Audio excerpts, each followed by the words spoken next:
ada gambaran tentang siapa cawapresnya yang akan diusung?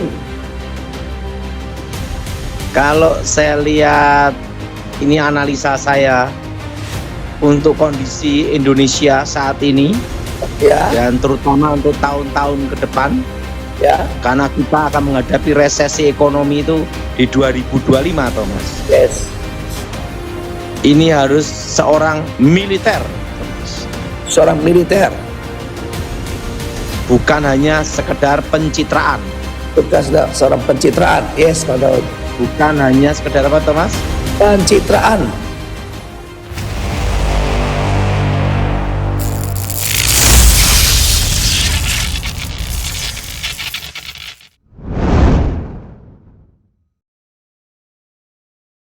Amin. Yes, Pak Daud. Thomas, Pak Daud. saat ini mendekati pesta demokrasi. Ya, Saat ini semua pada sibuk untuk Cari- fokus pencapresan. iya Pak Daud. Sibuk untuk jadi Capres sama cawapres ya, Thomas. Yes. Pak Daud, ada gambaran tentang siapa cawapresnya yang akan diusung?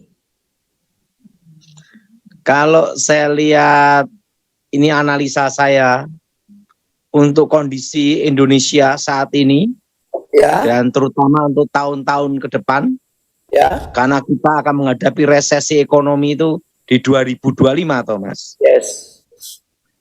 Ini harus seorang militer, Thomas.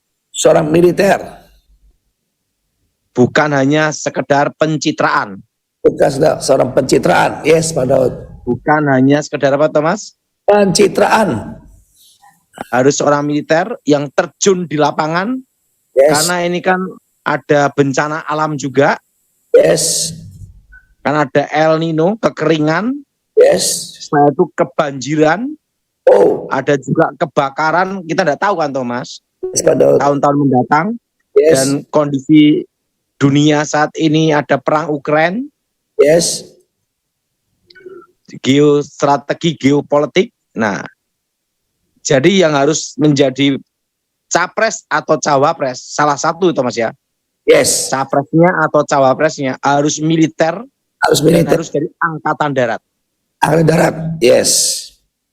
Kenapa angkatan darat, Thomas? Ya, Karena negara kita itu negara kepulauan, yes, Pak Daud. dan yang menguasai teritorial itu angkatan darat, Thomas. Yes, Pak Daud. Nah, tapi kalau di laut itu angkatan laut. Yes, Tapi kalau di udara, angkatan udara. yes, Pak Daud. Nah, karena negara kita ini kepulauan, nah, itu otomatis capres ini yang saya harapkan adalah dari angkatan darat, militer, dan yang pernah terjun ke lapangan untuk operasi khusus, gitu, Thomas. Yes, Pak Daud. Saat ini, jadi kalau kita lihat kan kondisi Papua, kemarin ada yang nanya sama saya, Thomas. Iya, Pak Daud. Nah, kalau Papua itu gimana, Pak Daud? Nah, Thomas, Iya, Pak Daud. kalau untuk Papua itu harus ada kejelasan hukum yang jelas, Thomas. Iya. Harus ada apa, Thomas? Kejelasan hukum yang jelas, Pak. Tentang hukum yang jelas. Ya, ada undang-undangnya yang jelas. Yes, Pak Daud. Jadi prajurit itu kalau bertugas, dia tidak ragu-ragu, Thomas. Betul, Pak Daud. Harus ada hukum yang apa, jelas? Jelas. Nah, jadi yang jelas itu satu, Thomas. Yes. Hukum yang apa, Thomas? Hukum yang jelas, Pak Daud. Benar. Setuju, Thomas? Setuju, Pak Daud. Dan yang kedua, nah, ada yang nanya sama saya, Pak Daud, kalau untuk Papua itu gimana? Nah, ini, Thomas. Ini harus betul-betul yang namanya itu operasi militer, Thomas. Yes. Harus daerah operasi militer, Thomas. Yes, Pak Daud. Apa, Thomas? Daerah operasi militer, Pak Daud. Karena ini pengalaman saya dengan Edi Wibowo, Thomas ya. Edi Wibowo itu kan saya ngikutin beliau dari 2001 sampai beliau meninggal, Thomas. Ya. Saya banyak belajar tentang strategi di dalam tugas, Thomas ya, sama beliau. Nah, dia pernah ngomong sama saya, untuk daerah yang ada separatis atau ada pemberontakan, itu harus diberlakukan DOM, daerah operasi militer, Thomas. Yes. Dengan hukum yang jelas. Nah, dan yang ketiga, ada yang namanya di mana ada zona hitam, Thomas. Yes. Zona apa, Thomas? Zona hitam, Pak Daud. Ya, ada zona hitam. Nah, itu Thomas. Jadi kalau Papua itu kita berharap segera selesai, karena setelah selesai maka infrastruktur semua akan jalan dengan baik, Thomas. Betul? Betul, Pak Daud. Program pemerintah, program-program yang lainnya semuanya, Thomas. Yes, Pak Nah, Daud. untuk Papua ini harus presidennya atau cawapresnya dari militer, Thomas. Militer, Pak Daud ya. Sehingga bisa mengambil keputusan. Yang tegas. Jadi keputusan itu di mana keputusan itu, kalau saya bersama Edi Wibowo dulu, dia selalu ngomong harus ada namanya terdidik terpilih, namanya, Thomas. Apa, Thomas? Terdidik dan terpilih. Betul, Thomas? Betul, Pak Daud. Artinya gimana terpilih? Ada gini, di mana diberi dalam satu zona, Ya. zona yang bukan separatis atau bukan berontak, harus keluar dari zona itu, Thomas. Oh. Diberi waktu 1 atau 2 bulan, Thomas. Itu kapas dom ya, Pak Daud ya. Kalau dom itu tegas, zona itu harus dibersihkan, Pak Daud ya. Kalau saya bersama Edi Wibowo dulu kan, Pak Edi Wibowo ya banyak mengajar saya, Thomas. Yes. Ini kan pendapat, Thomas. Ini pendapat. Pendapat Pak Daud Tony ya. Setelah itu harus di bawah satu komando, Thomas. Komando Pak Daud ya. Dan harus ada namanya lobby internasional, lobby nasional dan internasional, Thomas. Yes, Pak Daud. Karena berhubungan dengan hukum HAM. Yes. Nah, baru dan di bawah satu komando. Nah, kalau satu komando itu darat, laut, udara, polisi, Thomas, dalam satu komando, Thomas. Yes. Nah, satu komando ini kalau saya Edi Wibowo selalu mengajarkan saya supaya bersatu dan semua untuk NKRI gitu, Thomas. Betul nggak, Thomas? Harus apa, Thomas? Untuk bersatu untuk NKRI Pak Daud. Iya, jadi harus saran saya sih satu komando. Nah, Yes. laut, udara, dan polisi kan gitu, Thomas. Polisi, BRIMOB, itu gabung jadi satu, Thomas. Ya Pak Daud. Ada itu dilakukan DOM, betul, Thomas? Dilakukan dom Pak Daud supaya bisa membersihkan tempat itu Pak Daud ya. Untuk daerah operasi militer, Thomas. Ada operasi militer Pak Daud ya. Yes. Itu kalau itu dilakukan, Thomas ya, Yes. enggak sampai tahunan, maksimal 1 tahun selesai. Oh, lama juga Pak Daud ya. Harus bisa lebih cepat ya Pak Daud. Apa harus 1 tahun Pak Daud? Ya kan maksimal. Maksimal. Betul-betul dikerjakan ya 6 bulan. 6 bulan Pak Daud ya. Nah, itu harus dilakukan DOM, daerah operasi apa, Mas? Daerah operasi militer Pak Daud. Dan harus apa? Satu Satu komando. Nah, jadi Satgas Gabungan, Thomas. Yes. Nah, satuan tugas gabungan di bawah satu komando, dan komando itu bintang 3, Thomas. Bintang berapa, Thomas? Bintang 3 Pak Daud. Nah itu, karena bintang 4 adalah kasat, Thomas. Yes. Jadi kalau itu harus bintang 3, Thomas. Yes. Mantap.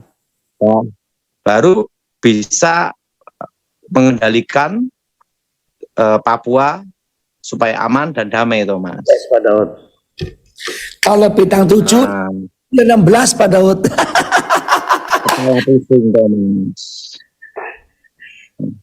Nah, jadi makanya untuk menghadapi geopolitik, geostrategis tahun-tahun mendatang, harus presiden bukan sekedar pencitraan, Thomas. Ya, Presiden atau cawapres yang bukan dari militer, apa Thomas? militer. Nah, dari apa Thomas? Dari militer Pak Daud. Karena untuk Papua itu harus diberlakukan DOM dan zona hitam, Thomas. Hitam. Yes, Pak Daud. Nah, kalau ini pengalaman saya bersama Edi Wibowo itu kan sering beliau ngomong-ngomong, Thomas. Yes, Pak Daud. Harus ada hukum yang jelas, aturan yang jelas, Thomas. Jadi prajurit itu tidak dalam satu tindakan, Thomas. Yes. Karena peluru itu tidak bisa dikatakan suruh belok, Thomas. Gitu Pak Daud ya. Betul, Thomas? Betul Pak Daud. Betul? Betul Pak Daud. Pak Daud, ini sama jemaat kapan Mbok Rasiem buka lagi Pak Daud? Ini tergantung Feli ini. Ini baru nyari pegawai, Thomas. Oh, ini yang tanya Pak Daud, banyak yang udah ke sana tutup di luar kota Pak Daud. Iya. Gimana, Thomas, pembahasan kita tentang jadi capres atau cawapres harus apa, Thomas? Cawapres atau capres ya, salah satunya harus dari militer angkatan darat. Dan itu enggak boleh koma, titik gitu. Mas Pak Daud ya. Yang tegas. Gimana, Thomas? Yang tegas angkatan darat yang sudah di lapangan Pak Daud. Dan yang sudah mengalami pernah mengalami di mana terjadi di lapangan darurat militer, operasi militer, Thomas. Yang DOM Pak Daud ya, yang sudah biasa menangani DOM Pak Daud ya. Ya, yang pernah mengalami tugas lah. Ya, yang pernah mengambil tugas luar biasa. Yang pernah tugas, Thomas. Yes.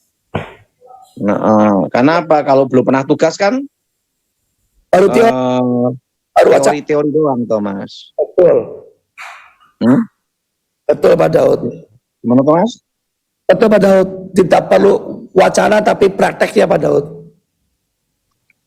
Kayak Papua, pendapat saya ya harus aturan yang jelas, hukum yang jelas, dan satu komando membentuk gabungan. Satuan apa, Thomas? Gabungan Pak, satuan gabungan Pak. Dan komandonya bintang 3 gitu, Thomas. Siap Pak Daud. Nah, kenapa bintang 3? Karena kan harus setara dengan Pangkostrat kan gitu, Thomas. Ya, harus bintang 3. Karena kan menjadi komando di bawahnya kan gabungan, Thomas. Gabungan, yes Pak Daud. Bintang berapa, Thomas? Bintang 3 Pak Daud, bukan bintang 7, namanya Puya 16. Ya, Pangkostrat. Nah, setelah itu satu komando. Nah, setelah itu wakil, setelah itu 4 divisi gitu, Yes. Thomas. 4 divisi ini dari 4 darat, laut, udara, dan kepolisian, begitu, Thomas. Harus betul-betul jadi satuan gabungan. Nah, harus ada aturan yang jelas. Dan tegas, titik. Dan daerah operasi apa, Thomas? Daerah operasi militer. Zona hitam. Zona hitam. Siap. Oke. Selesai itu. Mungkin hanya tidak sampai tahunan, 6 bulan maksimal 1 tahun selesai. Selesai. Siap Pak Daud. Tapi itu perlu hal yang sangat susah dan rumit karena harus ada lobby internasional, Thomas. Karena itu harus ada lobby internasional karena berhubungan dengan HAM. Iya Pak Daud. Iya Pak Daud. Berhubungan dengan apa, Thomas? HAM. Dan yang kedua, lobby nasional, lobby DPR MPR, Thomas. Wah, itu paling ribet ya Pak Daud ya. Nah, baru setelah itu keputusan presiden, kepres, Thomas. Iya Pak Daud. Nah, kalau saya ini lihat Pak Jokowi ini, sekalipun dia bukan tentara, tapi dia tegas, Thomas. Seperti militer. Thomas. Jadi kita bersyukur punya presiden Pak Jokowi yang tegas, sekalipun dari sipil, tapi disiplin sama seperti militer. Karena ingat Thomas, presiden adalah panglima tertinggi, Thomas. Tertinggi, betul. Makanya kita ini kalau sama presiden harus menghormati karena itu lambang negara dan harus tegak lurus, Thomas. Betul. Gimana, Thomas? Tegak lurus dan kita harus menghormati lambang negara, Pak. Jadi kalau ada yang menjelekkan presiden itu tidak boleh, Thomas. Tidak boleh, Pak. Melanggar hukum. Jadi apapun keputusan kebijakan presiden itu harus betul-betul kita perhatikan, Thomas. Betul, Pak Daud. Oke, lanjut, Thomas. Sekarang ke 5 pertanyaan. El Nino gimana, El Nino, Thomas? Iya, Pak Daud. El Nino gimana? Pasti badai. Oke, ayo. Ya, lanjut. oke, Pak. Yang pertama silakan